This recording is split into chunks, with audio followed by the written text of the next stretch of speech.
जब गौतम बुद्ध ने कहा, मेरे मरने के बाद मुझे गुरु मानकर मत चलना, तो आनंद की आंखें नम हो गई। फिर तथागत ने भिक्षुओं से कहा, अगर आपके मन में कोई सवाल हो तो पूछ लीजिए, किसी प्रकार का संशय मत रखिए। लेकिन सारे भिक्षु चुप रहे। 3 बार तथागत ने प्रश्न पूछा, लेकिन सब चुप रहे। नमस्कार दोस्तों, स्वागत है आपका बोधि आइडियल चैनल में। तथागत अब वृद्ध हो चले थे। पूरा जीवन आनंद ने गौतम बुद्ध के साथ रहकर उनकी सेवा की। एक दिन जब तथागत आराम कर रहे थे, तब कुटिया के बाहर से किसी के रोने की आवाज आई। तथागत ने आनंद से पूछा, बाहर कौन है जो इस तरह व्याकुल होकर विलाप कर रहा है? आनंद ने कहा, बड़े भर्तक रो रहा है, वो आपके दर्शन के लिए आया है। गौतम बुद्ध ने कहा, उसे तत्काल मेरे पास ले आओ। भर्तक जैसे ही कुटिया के अंदर आया, वो गौतम बुद्ध के पैरों में सिर रखकर रोने लगा। गौतम बुद्ध ने स्नेह से पूछा, क्या बात है? बस, भर्तक ने कहा, आपकी वृद्ध व्यवस्था देखकर मैं विचलित हो रहा हूँ। जब आप हमारे साथ नहीं होंगे, तब हमारा मार्गदर्शन कौन करेगा? ये बात सुनकर गौतम बुद्ध मुस्कुराए और बड़े ही स्नेह से सिर पर हाथ फेर कर बोले, भर्तक, अपने दीपक सव्या बनो। ज्ञान का प्रकाश तुम्हारे भीतर ही है, उसे बाहर मत खोजो। अज्ञानी लोग ज्ञान और शक्ति को बाहर खोजने का प्रयास करते हैं। वह केवल भटकते रहते हैं और उनके हाथ हमेशा खाली रहते हैं। जबकि मन, वचन, कर्म से एकनिष्ठ होकर उचित मार्ग पर चलने वालों को कभी संदेह नहीं होता और लक्ष्य भी प्राप्त होता है। तथागत के शब्द भर्तक के हृदय में उतर गए। उसके संशय शांत हुए और उसे संतोष प्राप्त हुआ।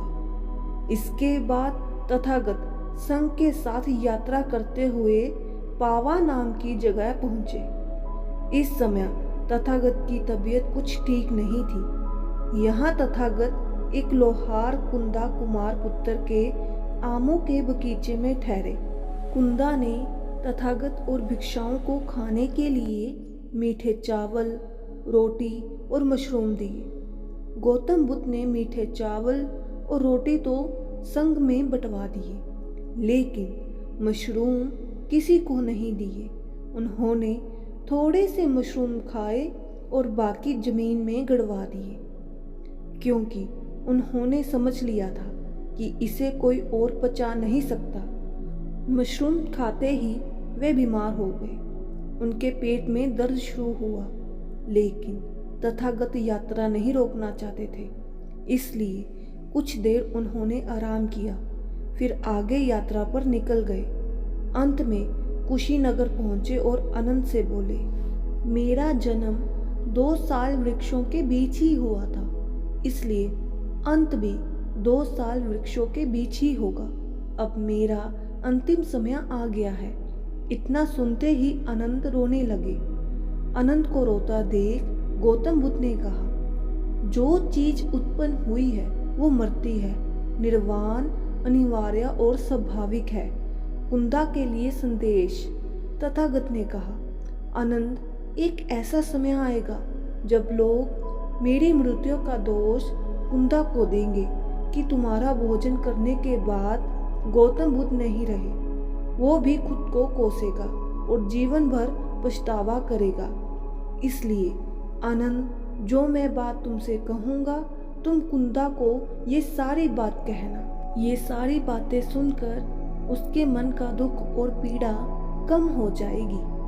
तुम कुंदा से कहना, मित्र कुंदा, ये तुम्हारा सौभाग्य है कि तथागत ने अपना अंतिम भोजन तुम्हारे हाथों से लिया और फिर वह महापरिनिर्वाण को प्राप्त हुए। क्योंकि 2 तरह की भिक्षा है जिनका सर्वोच्च कोटि का फल मिलता है। एक वो भिक्षा है जिसे ग्रहण करने के बाद तथागत ने निर्वाण प्राप्त किया था, और दूसरा जिसे ग्रहण करने के बाद तथागत ने महापरिनिर्वाण प्राप्त किया। इसलिए कुंदा ये विलाप करने का कारण नहीं है, बल्कि इस कर्म से तुम्हारा जीवन लंबा, स्वस्थ और सुंदर होगा और तुम्हारा अगला जन्म भी बहुत अच्छा होगा। आनंद, जब तुम कुंदा से ये कहोगे तो उसके मन का भार हल्का हो जाएगा। आखिरी संदेश।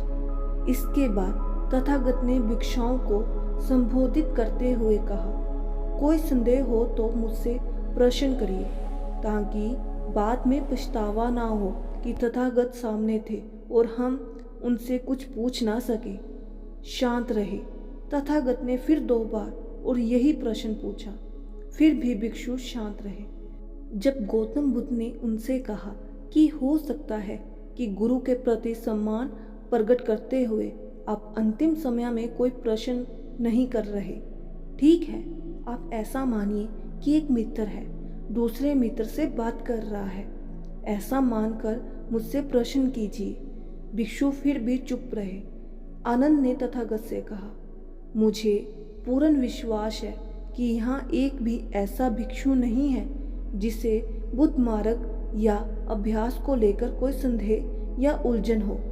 तथागत ने कहा, प्रिय आनंद, तुम तो विश्वास से कह रहे हो, लेकिन मैं तो जानता हूँ कि यहाँ उपस्थित सभी 500 भिक्षु सुयोग्य है और सभी मुक्ति पाने वाले हैं। इसके बाद भगवान बुद्ध ने आखिरी उपदेश दिया। तथागत ने कहा, मैं आप लोगों को केवल रास्ता दिखा सकता था, मैं अब आप लोगों को प्रेरित करता हूँ। बढ़ो, आगे बढ़ो। जितनी भी चीज़ें आपने पकड़ रखी है ये सब जाने वाली है, सब नश्वर है। मन पर पूर्ण विजय पाने के लिए पूर्ण निष्ठा और ईमानदारी से उद्यम करो। दोस्तों, इस वाक्यों में महत्वपूर्ण लेसन छुपे हैं। सबसे पहले इम्परमानेंसी यानी नश्वरता। तथागत कहते हैं कि दुनिया में हर चीज, हमारा शरीर, अनुभव, ज्ञान, पैसा, प्रसिद्धि, हार, जीत, ये सब कुछ नश्वर है, ये सब मिटने वाले हैं। हम केवल पसंद या नापसंद के चलते यानी अहंकार के चलते इन चीज़ों को पकड़े रखते हैं। इसलिए डर और चिंता मन के विचारों में फंस जाते हैं। इसी को दुख कहते हैं। इस दुख से मुक्त होने के लिए हमें सबसे पहले नश्वरता को स्वीकारना होगा कि कोई भी अनुभव, कोई भी ज्ञान, ये शरीर कुछ भी दिखने वाला नहीं है। सब कुछ प्रकट होता है और नष्ट होता है। सब कुछ जन्म लेता है और मिट जाता है। हर विचार केवल आ रहा है और जा रहा है। इसके बाद संचेत होकर हमें इस पल में रहना है। तथागत के संदेश का दूसरा लेसन है माइंडफुलनेस। गौतम बुद्ध कहते हैं कि अपनी साधना और प्रयास पर पूर्ण भरोसा रखो, यानी जीवन के हर पहलू में, हर स्थिति में संचेत रहकर विचारों, इच्छाओं, वासनाओं, दुख, सुख सबको बिना विचलित हुए देखो। ऐसा करने से हम प्रेजेंट मोमेंट में यानी इस पल में रहते हैं और सभी प्रकार के संशय और दुख से दूर हो जाते हैं। तथागत कहते हैं कि जब मन नियंत्रण में होता है तो बाहर सहायता ढूंढने की इच्छा खत्म हो जाती है। इसलिए वही सफल होगा जो अपने अभ्यास से सच को जानने की शक्ति को पैदा करेगा, और शक्ति का सोर्स आपके अंदर ही है। इसलिए दोस्तों, ये बात जानो कि सारी शक्ति आपके एक निष्ठ अभ्यास में छुपी है। इसलिए आपकी सहायता खुद करो और सच के रास्ते पर चलो। तो दोस्तों, कैसी लगी कहानी जरूर बताइएगा। मिलते हैं अगली कहानी में। तब तक शुभ प्रभात। आपका कीमती समय देने के लिए बहुत बहुत धन्यवाद।